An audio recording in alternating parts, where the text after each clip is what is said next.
हमारी डिमांड ऐसी है कि बहुत कंफ्यूजन हो रहा है। जिस तरह हमें एक नया चिन्ह दिया गया है उस तरह से ही ये कंफ्यूजन कम करने के लिए जब तक क्लैरिटी नहीं आए उनको भी एक नया सिंबल दिया जाए। हमें तुतारी बजाने वाला जो आदमी है वो सिंबल हमें दिया जो नया है, उसी तरह उन्हें भी एक नया सिंबल दिया जाए। और ये मांग पहली बार नहीं के बहुत बार ये मांग हम कर चुके हैं।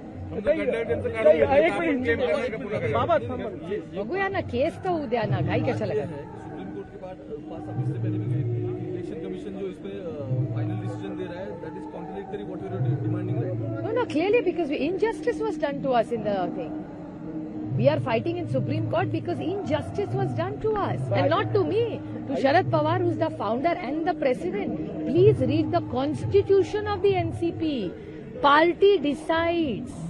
Please, I reiterate, read the constitution of NCP. But are you expecting this decision would come before the... Well, we are looking for natural justice. We are only asking for justice. If you don't want to give it to us, don't give it to them either. Let there be a fair trial. We are asking for gender. It's simple है। आपका एक घर है, आप दोनों भाइयों में अगर अंतर है तो ऐसा नहीं हो सकता कि आपका भाई उसमें रहे और आप निकल जाए।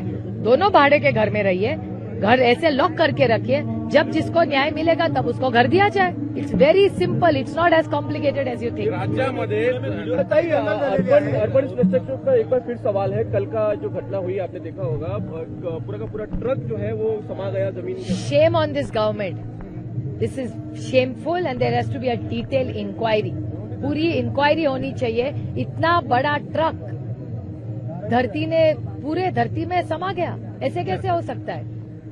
कुछ तो है ना इसमें गलत, इसकी इंक्वायरी होनी चाहिए। रास्ता किसने बनाया, किसने कॉन्ट्रैक्ट दिया, और 30-40% पता नहीं कितना लिया इन्होंने। जैसे कर्नाटका में इनकी सरकार थी वो 40% की सरकार थी, ऐसे अभी लग रहा है कि महाराष्ट्र की 50% सरकार है। चुनाव से पहले आप ये सवाल इस राज्य के होम मिनिस्टर जी से पूछिए। गृह मंत्री क्या कर रहे हैं इस राज्य के? Is a complete failure.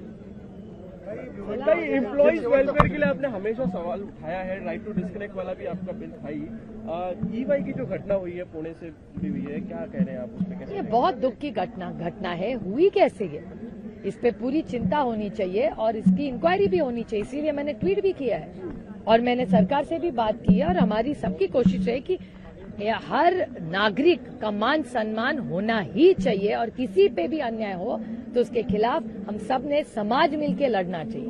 हर चीज में राजनीति लाना गलत है, लेकिन भारतीय जनता पार्टी और उसके मित्र पक्ष घर फोड़ो और पार्टियां फोड़ो, इतने व्यस्त है उसमें, इनके विकास के लिए टाइम ही नहीं है उनको।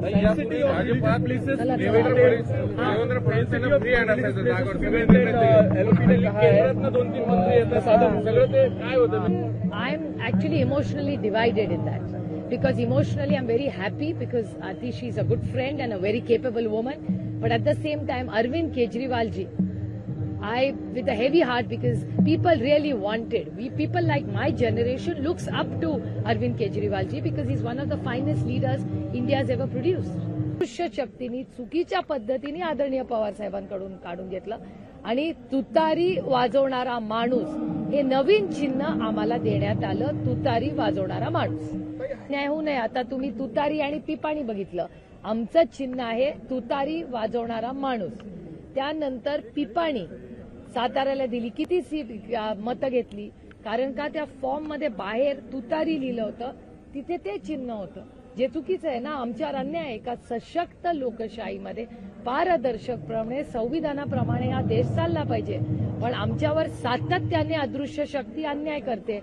मग दिंडोरीची सीट असेल, बारामती, जिथे जिथे आम्ही म्हणजे राष्ट्रवादी काँग्रेस पक्ष लढला, आमच्या विरोधात ती पिपाणी हे चिन्ह ते देत होतं। आमचं चिन्ह तुतारी वाजवणारा माणूस आहे। धारावीमध्ये नाही, धारावीचाच प्रश्न आहे। धारावीमध्ये तणाव निर्माण झालाय, महानगरपालिकेच्या गाडीवरती दगडफेक करण्यात आली, त्याचबरोबर मस्जिदचं काही अतिक्रमण होतं ते काढण्यासाठी अधिकारी गेले होते। हे दुर्दैव आहे की सातत्याने महाराष्ट्र सरकार हे सातत्याने लॉ अँड ऑर्डर याच्या बाबतीत गृह मंत्रालय पूर्णपणे फेल झालेलं आहे। हे तणाव सातत्याने संपूर्ण महाराष्ट्रात सारखे कसं होतात? रोज चॅनलवर हिट अँड रन, ड्रग्ज, कोयता गँग, आणि आता तणावपूर्ण वातावरण, हे सातत्याने कोण होतंय? ज्या पद्धतीने भारतीय जनता पक्ष त्यांचे सहकारी पदाधिकारी आणि त्यांचे मित्रच पक्ष, तो काय नवीन शब्द आज निघालाय, वाचाळवीर. भारतीय जनता पक्ष सत्तेत असल्यावरच वाचाळवीर कसे या राज्यात येत आहेत, ह्याचाही अभ्यास कोणीतरी केला पाहिजे. दादा, मुस्लिमांना आता काय नवीन कशासाठी? नवीन आहे की नाही मला माहिती नाही, आणि तो त्यांचा अंतर्गत प्रश्न आहे ना. कुणाला तिकीट कोणी द्यायचा हा त्यांचा अंतर्गत जागेचा फॉर्म्युला ठरलाय का? पुरोगामित्व, धर्मनिरपेक्ष इमेज कायम ठेवण्यासाठी धडपडी सगळी, हे मला कसं सांगता येईल? कारण का ज्या पद्धतीने भारतीय जनता पक्षाचे नेते संविधानाच्या विरोधात बोलतात, समाजात तेढ निर्माण करण्यासारखी भाषणं करतात, त्याला या राज्याचे गृहमंत्री डिफेंड करतात, त्याच्यापेक्षा जास्त मी काय बोलायची गरज नाही मला वाटत. ते दुर्दैव आहे. तरी राज्यामध्ये जवळ आहे, तर हा जो चिन्हांबाबतचा निर्णय आहे, तर त्याच्या कधीपर्यंत तुम्हाला अपेक्षित आहे? पुढची सुनावणी कधी आहे? पुढची सुनावणी बुधवारी आहे. बुधवारी पुन्हा केस बुधवारी आहे. मनोज जरांगे उपोषणाला बसले. उद्यापासून वेगवेगळ्या जिल्ह्यात महाराष्ट्र बंदचे हाक देण्यात आले आणि तिथं ओबीसीचे सुद्धा काही कार्यकर्ते उपोषणाला बसले. पुन्हा एकदा जातीय तणाव विधानसभेच्या निवडणुकीच्या तोंडावर होते असं वाटत नाही? महाराष्ट्र सरकारचं अपयश आहे. महाराष्ट्र सरकारने मराठा, धनगर, लिंगायत, मुस्लिम आणि भटक्या विमुक्त समाजांना आरक्षण देऊ असा शब्द हा महाराष्ट्र सरकारने दिलेला, तुमच्या चॅनल्सवर राज्यानेही देशाने पाहिलेला आहे. आणि त्याला कॉन्स्टिट्यूशन अमेंडमेंटची गरज आहे. कॉन्स्टिट्यूशन अमेंडमेंट करण्यासाठी प्रस्ताव राज्यातून देशात गेला पाहिजे पार्लमेंटला. पार्लमेंटमध्ये बाकीची राज्य, अनेक राज्यांची बिलं मी पार्लमेंटमध्ये लोकसभेत मतदान सरकारच्या बाजूनी केलंय जेव्हा आरक्षणाच्या मागण्या आलेल्या आहेत. मग महाराष्ट्र सरकारचा प्रस्ताव काय येत नाहीये पार्लमेंटमध्ये, याचं उत्तर कोणीतरी आम्हाला द्यावं.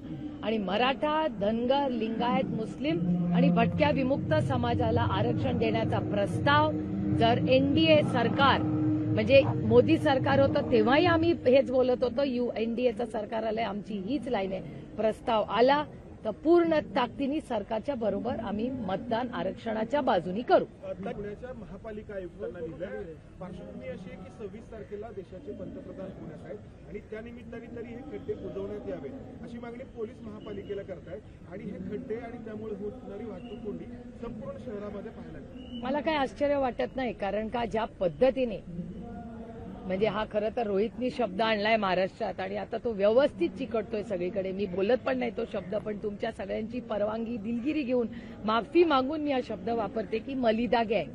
हे खूप दुर्दैव आहे. मला वेदना होतात हा शब्द वापरताना, कारण का मी साधारण असे शब्द वापरत नाही, बोलत नाही, पण खूप वाईट वाटतं असं बोलताना की ही मलिदा गँग. म्हणजे काल तर मी धक्कादायक, मला एक व्हिडिओ कोणीतरी पाठवला, मला वाटलं तो AI होता. मी फोन केला की अहो नका ट्विट बीट करू नका, खोटा व्हिडिओ आहे. म्हणजे मला खरंच वाटत नाही. माझी मुलं लहान असताना कार्टून नेटवर्कमध्ये अशा गोष्टी मी पाहायचे की एक अख्खाच्या अख्खा ट्रकच हा असा गायब होतो. या कार्टून नेटवर्क मधल्या गोष्टी वास्तव व्हायला लागले पुण्यामध्ये, तुमच्या आणि माझ्या. तिथे लकी आपण आहोत, भाग्यवान आहोत की त्याच्यात कोणी नव्हतं. एखादी तिथे स्कूल बस असती, आपल्यापैकी कोणी असतं, कोणी असू शकत होतं. तिथे एक बस असती ज्याच्यात 100 लोक कष्ट करण्यासाठी पब्लिक ट्रान्सपोर्ट घेतात. काय केलं असतं? त्याला जबाबदार कोण आहे याची इन्क्वायरी झाली पाहिजे. आणि मी मागणी केली आहे महाराष्ट्र सरकार आणि मुख्यमंत्र्यांना की याची पारदर्शकपणे इन्क्वायरी झाली पाहिजे. आणि तुमच्याकडून होत नसेल तर ते सीबीआय, एरवी ईडी सीबीआय वापरताना मग घ्या ना या गोष्टींसाठी. ही घटना घडल्यावर सुद्धा ट्रेन यायला 4 तास लागले त्या ठिकाणी. द पॉइंट इज, घटना झालीच कशी?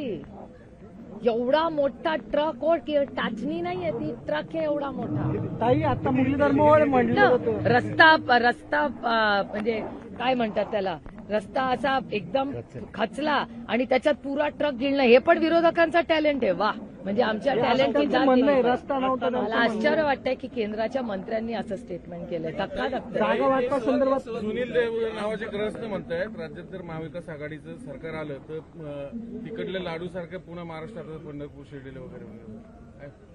लोकशाही आहे, त्यांच्या काहीही बोलायचा त्यांना अधिकार आहे. आणि आमच्या विरोधात एरवी भ्रष्टाचार असे वगैरे आरोप द्यायचे. आता भ्रष्टाचाराचे आरोप भारतीय जनता पक्ष कुठल्या तोंडाने आमच्यावर करणार? त्याच्यामुळे आता आमच्या विरोधात बोलायला काहीच राहिलं नाही म्हणून येईल काही जागा वाटपा संदर्भात काय निर्णय झालाय का? आणि आज उद्यामध्ये होईल. 2-4 दिवसात खडकवासला 4 जण इच्छुक आहेत. पाठीमागे 4 आहेत. नाही 7-9 आहे 9 फॉर्म आले 9 9 आणि काँग्रेसचे आणि शिवसेनेचे वेगळे